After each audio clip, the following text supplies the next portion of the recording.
अस्सलामुअलैकुम। आज का जो हमारा टॉपिक है वो है गैस्ट्रिक सेक्रेशंस और उसके फेजेस पर। नेक्स्ट जो हमारा फेज़ है वो है हमारे पास गैस्ट्रिक फेज़।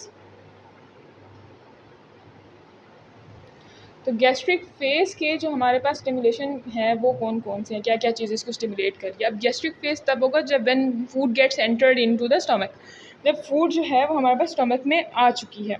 अब ये चीज़ जहन में रखनी है कि जीआईटी में जो एक मेन जो स्टिमुलस होता है वो होती है डिस्टेंशन,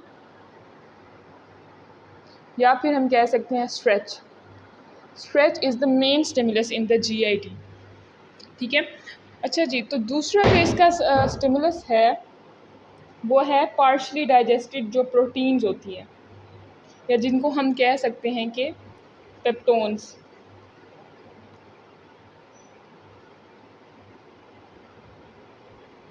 ठीक है। अब क्या हुआ कि फूड जो है वो एंटर हुई है स्टमक में। ठीक है। जब फूड स्टमक में एंटर हुई है तो इसने क्या करवाई है, इसने डिस्टेंशन करवाई है या फिर इसने स्ट्रेच प्रोड्यूस करवाया है। तो हमने इसकी हिस्टोलॉजी में पढ़ा है कि हमारे पास इसकी डिफरेंट 4 लेयर्स होती हैं स्टमक की। म्यूकोजा, सब म्यूकोजा, उसके बाद हमारे पास जो है मस्कुलरिस एक्सटर्ना एंड सीरोजा और एडवेंटिशिया। अब जैसे ही डिस्टेंशन होती है तो हमारे पास सब म्यूकोजल जो लेयर है उसमें हमारे पास क्या प्रेजेंट होता है, स्ट्रेच रिसेप्टर्स प्रेजेंट होते हैं सब म्यूकोजल लेयर में। तो वो जो स्ट्रेच रिसेप्टर्स हैं वो हो जाएंगे एक्टिवेट। ठीक है। अब क्या होगा कि वो जो है स्ट्रेच, जब सेंसरी फाइबर्स जो हैं जिनको हम कह सकते हैं एफरेंट सेंसरी फाइबर्स, जब ये एक्टिवेट हो जाएंगे तो ये जो है ये इम्पल्स भेज रहे होते हैं हमारे पास, जो हमारे पास डोर्सल न्यूक्लियस ऑफ वेगाई था उधर। ये जो है हमारे पास एफरेंट फाइबर्स होते हैं, या फिर हम कह सकते हैं वेगस नर्व के जो हैं वो एफरेंट फाइबर्स होते हैं। ठीक है। अब ये हमारे पास एफरेंट फाइबर है, तो ये जब स्टिमुलेट हो गया तो इन्होंने जो इफरेंट फाइबर्स थे उनको, इफरेंट फाइबर्स को कर दिया स्टिमुलेट, जो कि जो स्टोमिक है उसको क्या कर रहे थे, इनर्वेट कर रहे थे। ठीक है। तो अब ये क्या हो गया, इसको हम कह सकते हैं क्योंकि ये वेगल रिफ्लेक्स, क्योंकि वेगस नर्व ने ही इसको स्टिमुलेट किया और वेगस नर्व ही आगे जाके सारा काम कर रही है। तो ये हमारे पास वेगल रिफ्लेक्स है और ये बड़ा इंपॉर्टेंट है, वाइवा में पूछा जाता है अक्सर। अच्छा, अब ये हमारे पास हो गया लॉन्ग पाथवे। ठीक है। और एक और हमारे पास होता है that is short pathway. Short pathway वो इसी में ही सिंपल सा है। शॉर्ट पाथवे में क्या हुआ कि जो हमारे पास सब म्यूकोजल फ्लेक्सिस है वो एक्टिवेट हो गई। ठीक है। सब म्यूकोजल प्लेक्सिस जब एक्टिवेट हो गई उसमें क्या हो गया, तो उसने क्या करना है, उसने जो है वो क्या करना है, एक्शन पोटेंशियल कर देनी है, या फिर हम कह सकते हैं कि उसने एक्टिवेट कर देना है पैराइटल सेल्स को एंड द चीफ सेल्स को। और क्या करना है, HCl की और जो पेप्सिनोजिन है उसकी सेक्रीशन करवा देनी है। मेन काम तो ये है ना कि HCl और पेप्सिनोजिन की सेक्रीशन हो, ताकि जो है हमारे पास डाइजेशन हो सके फूड की, जो फूड जो है वो हमारे पास एंटर हुई है स्टमक के अंदर। ठीक है। अब जो दूसरा इसका स्टिमुलस है वो है हमारे पास पार्शली डाइजेस्टेड फूड। अब किस तरह से जो है पार्शली डाइजेस्टेड जो फूड है वो गैस्ट्रिक सेक्रीशंस को एक्टिवेट कर रही है। अब हमारे पास हम देखते हैं स्टमक को ना, तो स्टमक के हमारे पास 4 पार्ट्स होते हैं। ठीक है। मेन ये आ गया जी लोअर एसोफेजियल स्फिंक्टर। ये हमारे पास जो पार्ट है ये हो गया इसका फंडस। अच्छा, ये जो पोर्शन आ गया ये इसका कार्डिक पोर्शन आ गया। ठीक है। ये इसका जो है ये बॉडी। उसके बाद यहाँ से यहाँ तक ये हमारे पास हो गया पाइलोरिक रीजन हो गया। पाइलोरिक रीजन जो है ये फिर फर्दर टू में डिवाइड होता है। एक तो है हमारे पास पाइलोरिक एंट्रम और दूसरा जो है पाइलोरिक कैनाल। ठीक है। ये यहाँ पे हम पाइलोरिक स्फिंक्टर भी बना देते हैं यहाँ पर, जो कि हमारे पास जो स्मूथ मसल्स होते हैं उससे बताया। अच्छा, तो हमारा जो पाइलोरिक रीजन है ना वो कंटेन करेगा different type of cells. Specifically अगर हम देखें तो इधर हमारे पास सेल्स प्रेजेंट हैं जो कि एक्चुअली में एपिथेलियल लेयर ही होती है। तो ये जो सेल्स हैं ये हमारे पास जी सेल्स हैं। ठीक है। जो रिलीज़ करते हैं गैस्ट्रिन को। ठीक है। अच्छा, तो यहाँ पे जो है मैंने फिर से ड्रॉ कर दिया स्टमक, क्योंकि बहुत ज़्यादा सारा मिक्सअप हो जाता। अच्छा जी, तो हमने बात की थी इसके डिफरेंट पार्ट्स की। तो जो ये हमारे पास पाइलोरिक पार्ट है, यहाँ पे हमारे पास जो है डिफरेंट टाइप के सेल्स प्रेजेंट होते हैं, जिसको हमने कहा कि जी सेल्स हैं, जो कि रिलीज़ करते हैं गैस्ट्रिन को। ठीक है। अब हमें पता है कि हमारा जो स्टमक है, इसमें कंटिन्यूसली जो है वो स्लो वेव्स जो हैं वो प्रोड्यूस हो रही होती हैं। तो वो क्या करती हैं, वो मिक्सिंग ऑफ फूड कंटेंट कर रही होती हैं, जो भी हमारे पास फूड कंटेंट आता है उसको एसिड के साथ अच्छे से मिक्स कर रही होती हैं ताकि डाइजेशन हो जाए। और ये जो है ये इस कार्डिक रीजन से पाइलोरिक रीजन की तरफ स्ट्रॉन्गर होती जा रही है। अब जाहिर सी बात है, जो इसमें फ़ूड हमने ली है, तो फूड में जो हम मेन कंपोनेंट होते हैं वो कौन कौन से हो सकते हैं। या तो वो हम फूड जो ले रहे हैं उसमें प्रोटीन होगी ऑब्वियसली, कार्बोहाइड्रेट्स होंगे, उसके बाद हमारे पास लिपिड्स प्रेजेंट होंगे, मोस्टली ट्राइएसिलग्लिसरोल्स वगैरह होते हैं। तो अब जो प्रोटीन है वो हमारे पास पार्शली डाइजेस्टेड प्रोटीन है। जब वो पार्शली डाइजेस्टेड प्रोटीन जो है, सपोज़ ये जो है पार्शली डाइजेस्टेड प्रोटीन है, जब वो जो है इसके कांटेक्ट में आएगी तो ये क्या कर देगी कि स्टिमुलेट कर देगी जी सेल्स को, ताकि वो रिलीज़ करें गैस्ट्रिन को। अब सपोज़ कि ये हमारे पास ब्लड वेसल जा रही है, तो ये एज अ हार्मोन एक्ट करता है, तो ये क्या करेगा, ब्लड में सर्कुलेट करेगा। तो जब ब्लड में सर्कुलेट करेगा तो हमारे पास हम स्टमक में डिफरेंट टाइप के सेल्स प्रेजेंट होते हैं। हम कह सकते हैं कि हमारे पास पेराइटल सेल्स प्रेजेंट हैं। ठीक है। अब जब ये जाएगा तो जो हमारे पास पेराइटल सेल्स होते हैं, तो एक मैं पेराइटल सेल इधर बना देती हूँ बड़ा सा ना, ये पेराइटल सेल हो गया। ठीक है। तो ये जो पेराइटल सेल है इसके ऊपर डिफरेंट रिसेप्टर्स होते हैं। अच्छा जी, तो अब ये जो गैस्ट्रिन है, अब इसके ऊपर एक रिसेप्टर है पेराइटल सेल पे, CCK2 रिसेप्टर, उस पे आके गैस्ट्रिन हो जाता है बाइंड। जब ये उस पे आके बाइंड हो जाता है तो ये क्या करवा देता है, कैल्शियम का रिलीज़ करवा देगा पेराइटल सेल के अंदर। ठीक है। कैल्शियम का रिलीज़ करवा देगा। ये जो कैल्शियम है ना, कैल्शियम बड़ा इंपॉर्टेंट रोल प्ले करती है। अब ये जो है ना, यहाँ पे हम एक पंप बना देते हैं, लेट्स सपोज ये जो है ये हमारे पास है पोटाशियम हाइड्रोजन पंप। ठीक है। अब ये इसको एक्टिवेट कर देगा। अब इससे क्या होगा कि ये जो हाइड्रोजन है ये जो है ये जाएगा ल्यूमेन में, जबकि ये जो पोटाशियम है ये आएगा सेल के अंदर। ठीक है। तो इस तरह से जो है गैस्ट्रिन जो है वो HCl की सिक्रीशंस को इंक्रीज़ करवा रहा होता है। ठीक है। अब उसके बाद जो सिंपैथेटिक नर्वस सिस्टम है वो गैस्ट्रिन के जो रिलीज़ है उसको इनहिबिट कर देगी।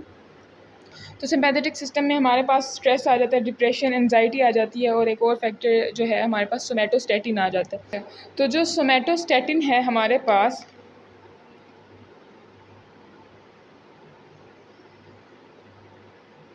तो सोमैटोस्टैटिन जो है वो यूनिवर्सल इनहिबिटर है। तो जैसे ही हमारी जो स्टमक है इसके अंदर हाइड्रोजन आइंस की जो कंसंट्रेशन है वो इंक्रीज़ हो जाती है, या फिर pH काफ़ी ज़्यादा कम हो जाती है, तो क्या होता है कि सोमैटोस्टैटिन को वो कर देती हैं स्टिमुलेट। और सोमैटोस्टैटिन जो है वो क्या कर देता है, इनहिबिट कर देता है गैस्ट्रिन के रिलीज़ को। ठीक है। गैस्ट्रिन के रिलीज़ को इनहिबिट कर देगा। उसके बाद हम एक और चीज़ देखते हैं कि जब भी हम खाना खाते हैं, खाना खाने के बाद आफ्टर मील जो है वो ये होता यूँ है कि जो हाइड्रोजन आयन की कंसंट्रेशन है वो स्टमक में इंक्रीज़ हो जाती है, या फिर HCl की जो सेक्रीशन है वो स्टमक में बढ़ जाती है, ताकि जो हमारे पास फूड है वो अच्छे से डाइजेस्ट हो सके। तो जैसे ही हमने खाना खाया तो हाइड्रोजन आयन्स की कंसंट्रेशन इंक्रीज़ हो गई। तो हमारे जो पेराइटल सेल्स होते हैं उनके पास बहुत ज़्यादा माइटोकॉन्ड्रिया प्रेजेंट होते हैं। ठीक है।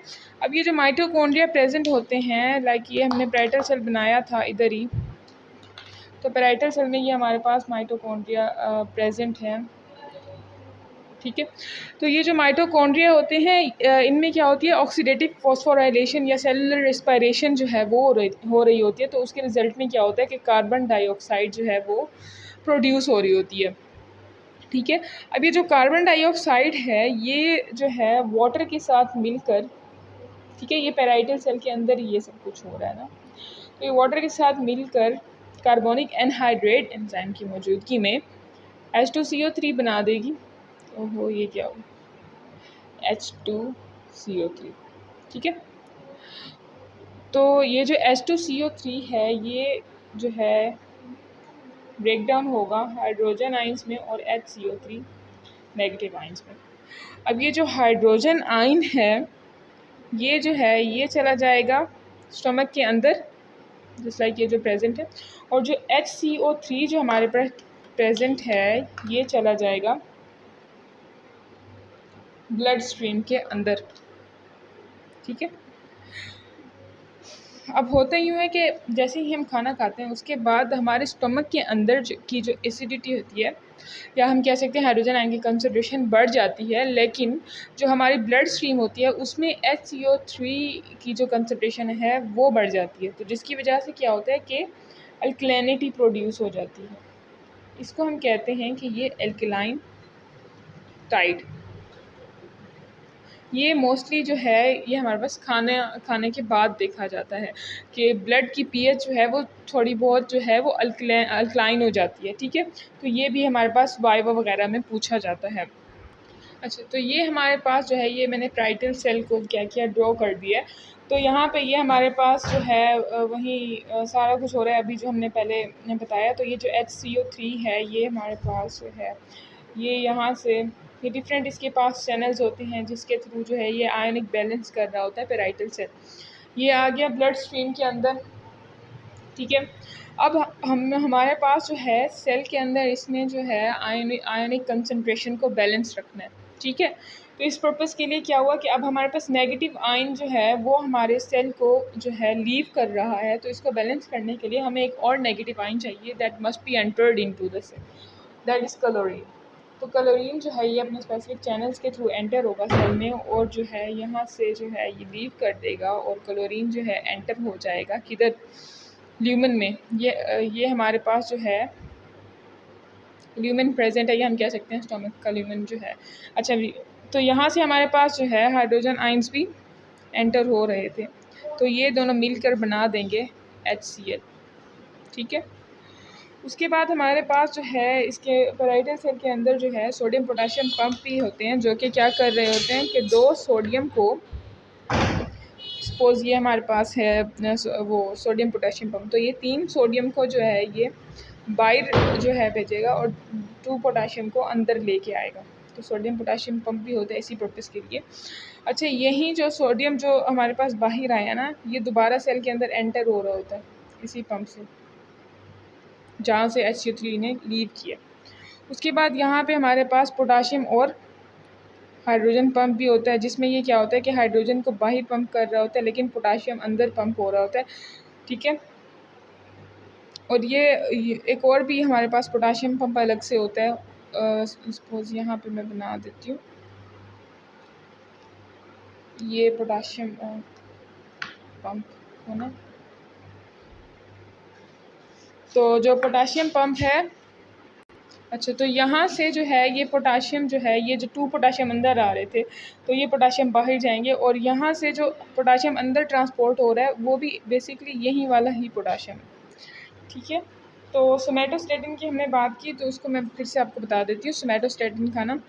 तो सोमैटोस्टेटिन जो है वो हमारे पास क्या है, यूनिवर्सल इनहिबिटर के तौर पे भी काम करता है और गैस्ट्रिक एसिड की सेक्रेशन को भी इनहिबिट कर रहा होता है। अब किस तरह से ना, अब जो सोमैटोस्टेटिन होता है जैसे ही हमारे पास हमारी स्टमक के अंदर जो है हाई कंसंट्रेशन हो गई, हाइड्रोजन आइंस की जब हाई कंसंट्रेशन हो गई तो उसने क्या किया, हमारे एंट्रम में एक और टाइप के सेल्स भी प्रेजेंट होते हैं जिसको हम कहते हैं कि वो डी सेल्स हैं। ठीक है।